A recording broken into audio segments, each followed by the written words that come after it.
હવે આપણે ત્રણ કાળ જોયા હતા, simple present tense, simple past tense અને સિમ્પલ ફ્યુચર ટેન્સ. હવે આપણે આગળ ચાલુ વર્તમાન કાળ એટલે કે ચાલુ વર્તમાન કાળને આપણે ઇંગ્લિશમાં કહીશું કન્ટિન્યુ પ્રેઝન્ટ ટેન્સ. તો કન્ટિન્યુ પ્રેઝન્ટ ટેન્સ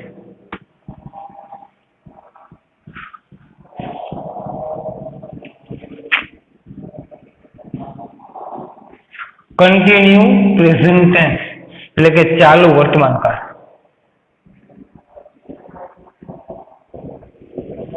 તો હવે ચાલુ વર્તમાન કાળનો ઉપયોગ ક્યારે થાય? સૌપ્રથમ આપણે દરેક કાળનો ઉપયોગ જોઈએ છે, તો કે ચાલુ વર્તમાન કાળનો ઉપયોગ ક્યારે થાય, ક્યારે વપરાય? તો એનો ઉપયોગ ચાલુ વર્તમાન કાળનો કોઈ ક્રિયા ચાલુ બતાવવાની હોય એવું દર્શાવવા માટે ચાલુ વર્તમાન કાળ આવે. ચાલુ ક્રિયા એટલે કે હું ભણાવી રહ્યો છું, અમે ભણી રહ્યા છીએ, અમે ટીવી જોઈ રહ્યા છીએ. જે ક્રિયા અત્યારે ચાલુ છે એવું દર્શાવવા માટે ચાલુ વર્તમાન કાળનો ઉપયોગ થાય. એટલે કે ચાલુ ક્રિયા દર્શાવવા માટે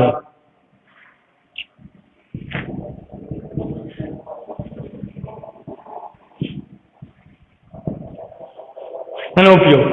એના પછી એના ઓળખ આપતા શબ્દ, ચાલુ વર્તમાન કાળના ઓળખ આપતા શબ્દ.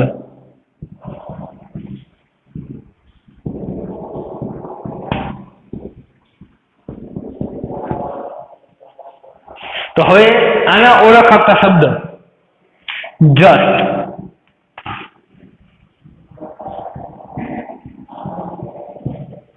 નાઉ, લુક, લિસન, આ બધા એના ઓળખ આપતા શબ્દ છે. એટ ધ મુમેન્ટ, એ જ ક્ષણે.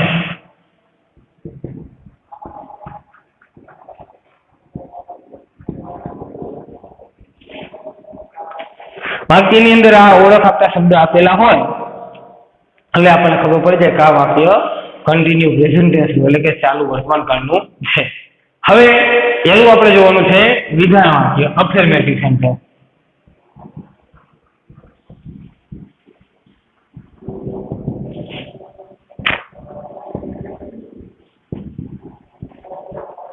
વિધાન વાક્ય.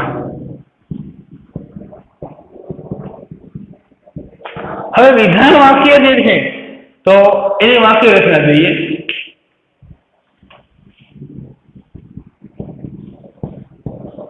વાક્ય રચનાની અંદર વાક્યની શરૂઆત થશે. દરેક કાળમાં આપણે વિધાન વાક્યની શરૂઆત કર્તાથી થાય છે, તો આમાં પણ કર્તાથી શરૂઆત કરવાની. પહેલા આવશે કર્તા. કર્તામાં કયા કયા કર્તાનો સમાવેશ થાય? કે આઈ, વી, યુ, હે, હી, શી, ઇટ અને નામ. આ કર્તા. કર્તા પછી દરેક કાળના સહાયકારક ક્રિયાપદ હોય છે. આપણે વાત થઈ કે સાદો વર્તમાન કાળ હતો ડુ ડઝ હતું, સાદા ભૂતકાળમાં ડીડ હતું, સાદા ભવિષ્યકાળમાં શેલ વિલ હતું. તો ચાલુ વર્તમાન કાળનું પણ સહાયકારક ક્રિયાપદ છે એમ, ઇઝ અને આર. ક્યાં છે? એમ ઇઝ આર. હવે એમ ઇઝ આર છે તો હવે કાં તો એમ મૂકવામાં આવે, અથવા તો ઇઝ મૂકવામાં આવે, અથવા તો આર મૂકવામાં આવે. ત્રણે એક સાથે મૂકવામાં ન આવે. તો ક્યારે એમ મૂકવું, ક્યારે ઇઝ, ક્યારે આર, એના માટે શું જોવાનું? આગળનો કર્તા. કર્તામાં આઈ આપેલ હોય તો આપણે એમ મૂકીએ છીએ. વી હોય તો આર, યુ હોય તો આર, દે હોય તો આર, હી, સી, ઇટમાં ઇઝ, અને કોઈ નામ હોય તો ઇઝ એક વચનમાં, અને બહુવચનમાં હોય તો આર. કર્તા એમ, ઇઝ, આર. હવે ક્રિયાપદ. તો ચાલુ વર્તમાન કાળમાં ક્રિયાપદ જે છે આપણે ખબર, ક્રિયાપદના આમ ત્રણ જ રૂપ ગણાય: મૂળરૂપ, ભૂતકાળ અને ભૂતપૂર્વ. પણ અહીંયા જે ક્રિયાપદનું મૂળરૂપ હોય છે એની પાછળ આપણે આઈએનજી લગાડી દઈએ છીએ, એટલે કે ક્રિયાપદનું આઈએનજી વાળું રૂપ.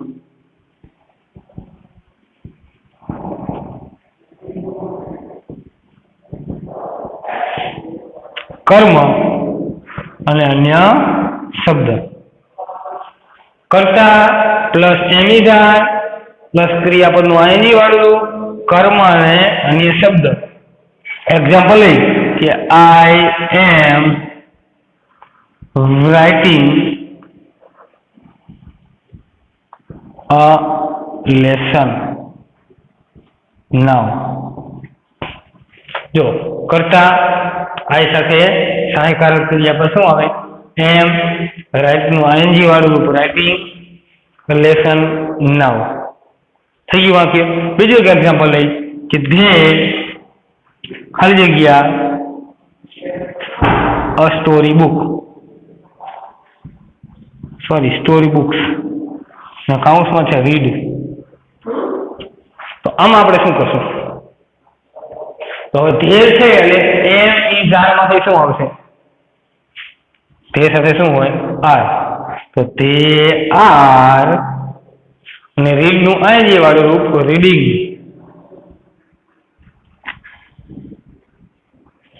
થઈ ગયું? તે આર રીડિંગ સ્ટોરી બુક્સ. આ ચાલુ વર્તમાન કાળનું વિધાન વાક્ય. હવે જે ક્રિયાપદના આઈએનજી લગાડવાની જે વાત છે, ક્રિયાપદની પાછળ આપણે આઈએનજી લગાડવી છે. તો હવે આઈએનજી માં જો કાયદેસર રાઇટ નો સ્પેલિંગ શું થાય? એની પાછળ આઈએનજી લાગે તો કાયદેસર આમ ના થવું જોઈએ, પણ આમાં આપણે ઈ કાઢી નાખેલો છે. રીડમાં સીધું આઈએનજી લગાડી દીધું, રીડિંગ. તો આ આઈએનજી લગાડવાના બે ત્રણ નિયમો છે કે આઈએનજી તો લાગે પણ અમુક નિયમો છે કે આવો શબ્દ આપેલો હોય તે શબ્દને કાઢી નાખીને પછી આઈએનજી લાગે. તો એ નિયમ આપણે જરા જોઈ લઈએ. એ નિયમમાં શું છે? તો કે એક નિયમ યાદ રાખવાનો કે ક્રિયાપદ આપેલું છે અને ક્રિયાપદનો છેલ્લો અક્ષર ઈ છે. શું છે? ઈ. તો એને શું કરી નાખવાનું? કાઢી નાખવાનું, પછી આઈએનજી લગાવવાનું. દાખલા તરીકે રાઇટ નો સ્પેલિંગ હતો તો રાઇટમાં પાછળ ઈ આપેલો હોય તો ઈ નીકળી જાય પછી આઈએનજી લાગે. એ જ રીતે બીજું લે કમ. તો કમ ની પાછળ આપણે આઈએનજી લગાડવાનું થાય તો કમિંગ આમ આવે. ઈ કાઢી નાખવો પડે. કે ડાન્સ છે તો ઈ કાઢીને ડાન્સિંગ. અને એક નિયમ આ છે કે જો ક્રિયાપદની પાછળ ઈ આપેલ હોય તો ઈ કાઢી નાખી આઈએનજી લગાડવું. ખ્યાલ આવી ગયો? ઈ વાળો નિયમ. બીજો નિયમ શું છે? કે બીજો નિયમ એક એવો છે કે ક્રિયાપદ આપેલું હોય તો ક્રિયાપદના છેલ્લા ત્રણ અક્ષર જોવાના. શું જોવાનું? છેલ્લા ત્રણ અક્ષર. કે ક્રિયાપદ આપેલું છે કે આપણે રિમૂવ કરી નાખી કે ક્રિયાપદના ત્રણ અક્ષર છેલ્લા જોવાના. કે કોઈ સ્પેલિંગ આપેલો છે, છેલ્લા ત્રણ અક્ષરમાં વ્યંજન, સ્વર, વ્યંજન આવી રીતે હોય. જોજો, વ્યંજન, સ્વર અને વ્યંજન આવી રીતે ત્રણ ક્રમશર આપેલા હોય તો પાછળના વ્યંજનને શું કરી નાખવાનું?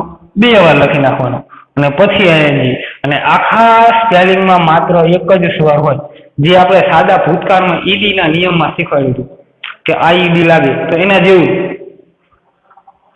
કે લઈએ સ્વીમ. સ્વીમ એટલે તરવું. તો આની પાસે આઈએનજી લગાડવાનું થાય. એમ છે વ્યંજન, આઈ સ્વર છે, ડબલ્યુ વ્યંજન છે. આખા સ્પેલિંગમાં માત્ર એક જ સ્વર છે, વ્યંજન, સ્વર, વ્યંજન. તો અહીંયા આઈએનજી સીધું લાગતું નથી, ડબલ એમ કરીને આઈએનજી. સ્વિમિંગ.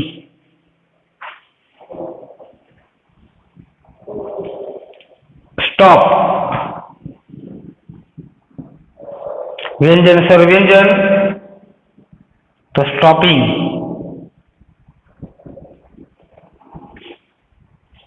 આ બીજો નિયમ. પહેલો નિયમ શું? ઈ આપેલો હોય તો ઈ કાઢી નાખી આઈએનજી લગાડવાનું. છેલ્લા ત્રણ અક્ષર જોવાના. વ્યંજન આપેલા હોય અને આખા ઓલામાં એક જ સ્વર હોય તો પાછળના વ્યંજનને બેવડાઈ નાખવાનો અને પછી આઈએનજી લગાડવાનું. આ એક નિયમ. આ બે નિયમ. પછી એક આમાં એક છે કે દાખલા તરીકે પ્લેનો સ્પેલિંગ જુઓ. વાય એબીસીડી માં સ્વર આવે કે વ્યંજન? તો કે વ્યંજન. એ સ્વર છે કે વ્યંજન? સ્વર. એલ સ્વર છે કે વ્યંજન? વ્યંજન છે. વ્યંજન સ્વર વ્યંજન. આખા ઓલામાં માત્ર એક જ સ્વર છે એ. તો કાયદેસર આ નિયમ લાગુ પડે છે. તો આપણે વાયને બેવડાવો જોઈએ નિયમ પ્રમાણે. પણ બેવડાતો નથી, એમાં સીધું આઈએનજી લાગે છે. એટલે કે વાય પાછળ આપેલો હોય તો આપણે આ વ્યંજન સ્વર વ્યંજનનો નિયમ જોવાનો નહીં. ખ્યાલ આવી ગયો કે પાછળ વાય આપેલ હોય તો વ્યંજન સ્વર વ્યંજન શું છે કઈ જોવાની, સીધું આઈએનજી લખી નાખવાનું. વાય માટે આ નિયમ લાગુ પડતો નથી. બીજો એક નિયમ, બીજો એક છે ડબલ્યુ. પાછળ ડબલ્યુ આપેલો હોય તો ડ્રો નો સ્પેલિંગ જો DRAW.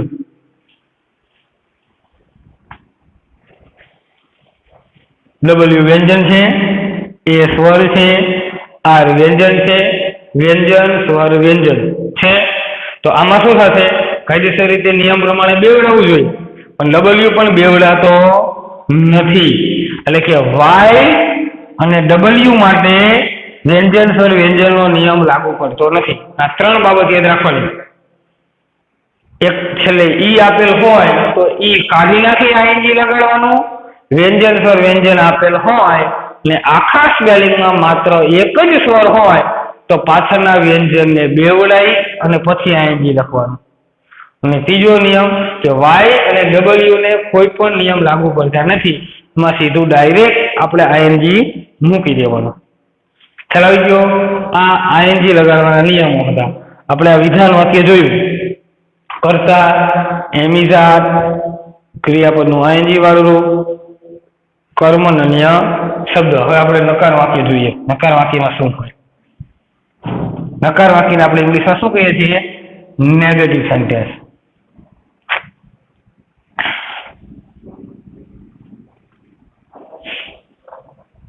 કે નેગેટિવ સેન્ટેન્સમાં શું આવે? નકાર વાક્ય.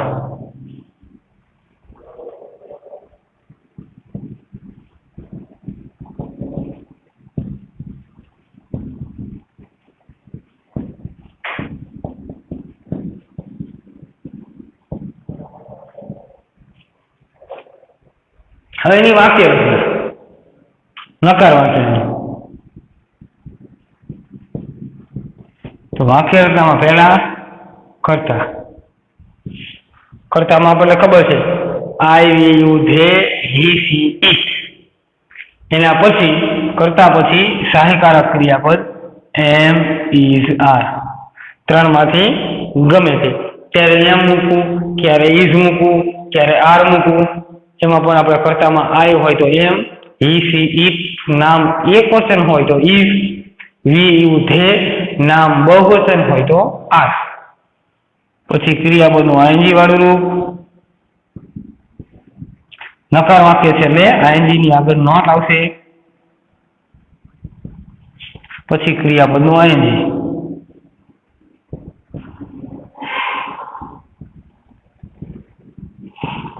કર્મન્ય શબ્દ.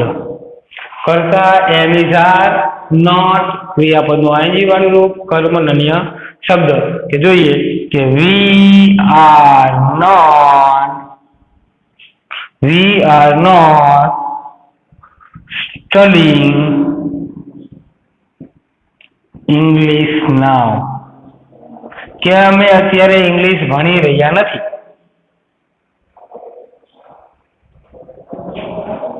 જતીન ખાલી જગ્યા નોટ ખાલી જગ્યા ટ્રુથ સ્પીક.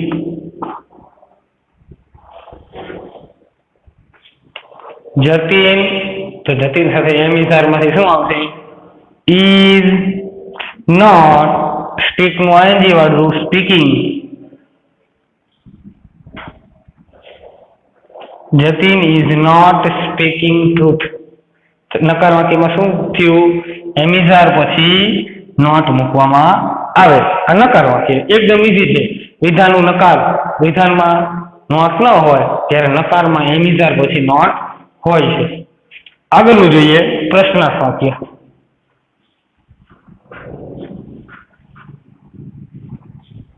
હવે પ્રશ્નાર્થ વાક્યમાં શું આવશે?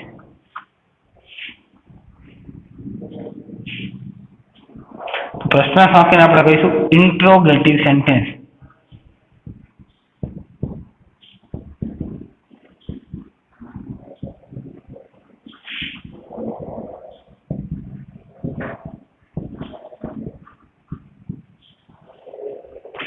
તો હવે પ્રશ્નાર્થ વાક્યની વાત કરીએ તો એની વાક્ય રચના જોઈએ.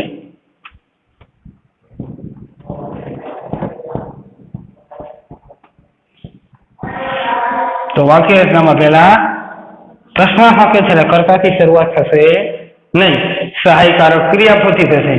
સહાયકારક ક્રિયાપદ એમ, ઇઝ, આર પ્લસ કર્તા. પેલા એમ ઇઝ આર, કર્તા, કર્તા પછી ક્રિયાપદનું આઈએનજી વાળું રૂપ,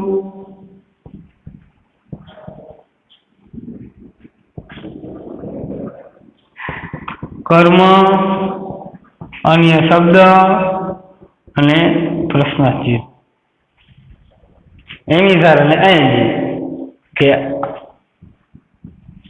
are you drawing a picture now?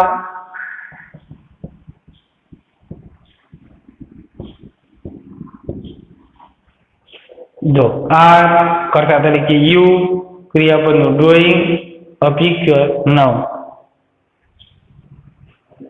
બીજું રહીએ કે ખાલી જગ્યા મીનાબેન ખાલી જગ્યા વેજીટેબલ્સ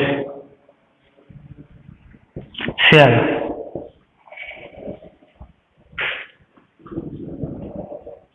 તો હવે પેલા ચાલુ વર્તમાન કાળ છે તો એમ ઇઝ આર કર્તા તરીકે જોવાનું. કર્તામાં કોણ આપેલું છે? મીનાબેન. એમ આવશે, ઇઝ આવશે કે આર આવશે? તો કે ઇઝ.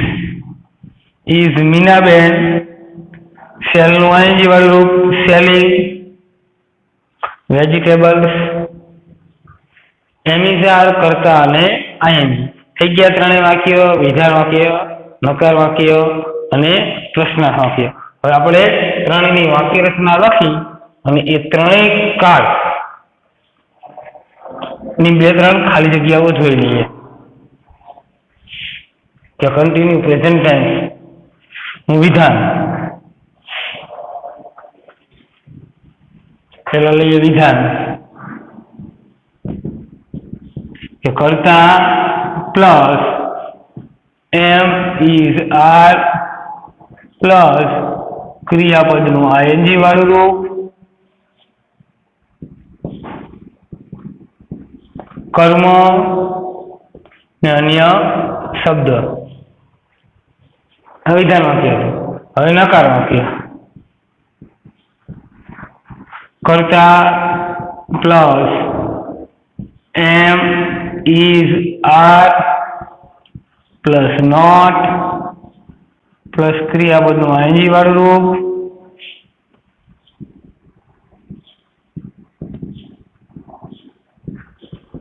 કર્મ અન્ય શબ્દ.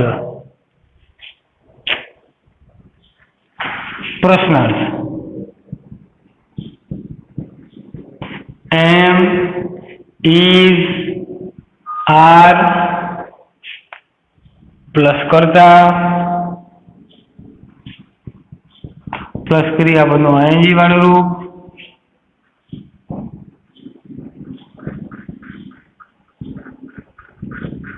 પ્લસ કર્મ અને અન્ય શબ્દ અને છેલ્લે પ્રશ્નાર્થ છે. આ ત્રણેય થઈ ગયા. હવે એમ ઇઝ આર, કર્તા, ક્રિયાપદનું આઈએનજી, કર્મ અન્ય શબ્દ. હવે એક આપણે એક્ઝામ્પલ લઈએ કે વી ખાલી જગ્યા નોટ ખાલી જગ્યા અ સ્ટોરી અથવા સ્ટોરીઝ. નાઉ લિસન. આ વાક્ય આપેલું છે. તો હવે આ વાક્યને જે ખાલી જગ્યા આપણે પૂરવાની થાય, તો પહેલા તો વિધાન વાક્ય છે, નકાર વાક્ય છે, પ્રશ્નાર્થ વાક્ય છે. તો કે કયું વાક્ય છે? નોટ આપેલું છે એટલે નકાર વાક્ય. તો નકાર વાક્ય છે તો કર્તાને ધ્યાનમાં રાખીને એમિઝ લખવાનું થાય. તો કર્તા શું આપેલું છે? વી. તો વી સાથે એમ આવે, ઇઝ આવે કે આર આવે? તો કે આર. તો કે we are not listen. Listen જો LISTEN, લિસન એટલે સાંભળવું. આઈએનજી લાગે. એન સ્વર છે કે વ્યંજન? તો કે વ્યંજન. ઈ સ્વર, ટી વ્યંજન, વ્યંજન સ્વર વ્યંજન. રેડી? આખા સ્પેલિંગમાં એક જ સ્વર છે? ના, આઈ પણ સ્વર છે. એટલે આ વ્યંજન સ્વર વ્યંજનનો નિયમ આમાં લાગુ પડશે નહીં. એટલે આપણે સીધું જ આઈએનજી લખી નાખવાનું, લિસન કે listening. We are not listening story now. બીજું એક એક્ઝામ્પલ લઈએ. કદાચ નકાર વાક્ય થાય તો નકાર વાક્યમાં શું આવે? વિધાન વાક્યમાં શું થશે? વી આર લિસનિંગ સ્ટોરીઝ નાઉ, કે અમે સ્ટોરી સાંભળી રહ્યા છીએ. પ્રશ્નાર્થ વાક્ય બનાવવાનું થાય તો આર વી લિસનિંગ સ્ટોરીઝ નાઉ, અને છેલ્લે પ્રશ્નાર્થ. ખ્યાલ આવી ગયો? એક્ઝામ્પલ બીજું લઈએ. ખાલી જગ્યા રમેશભાઈ ખાલી જગ્યા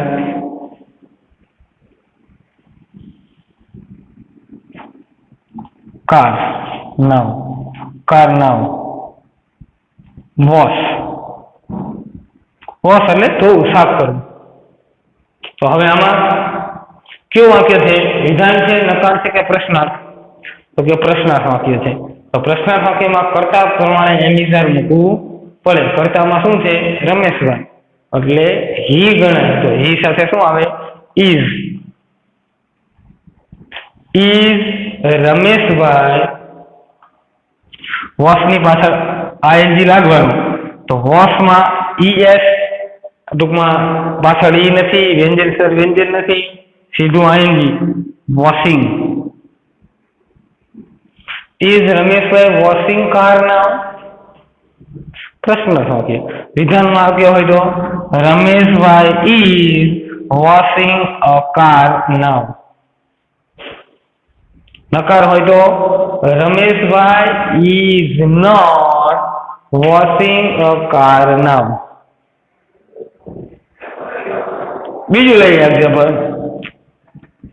કે ધે ખાલી જગ્યા their work complete. તે ખાલી જગ્યા their work,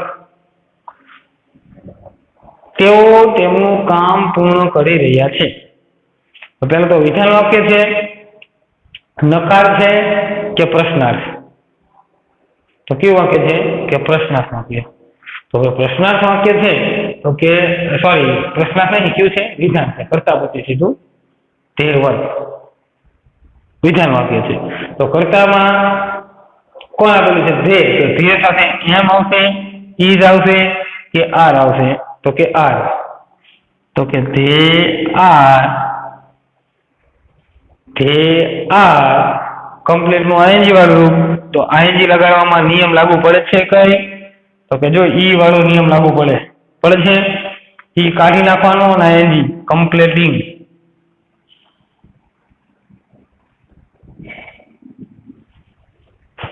they are completing their work.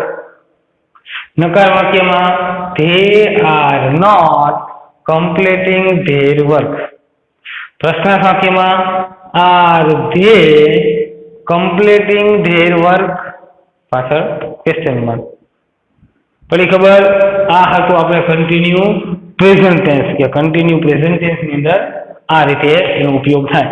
હવે કન્ટિન્યુ પાસ્ટ ટેન્સ ની વાત કરીએ જે આપણે વાક્ય રચના પછી જોઈએ, પણ પહેલા એની ઉપર છેલ્લી માહિતી આના જેવું જ છે, કંઈ જ ફેર નથી.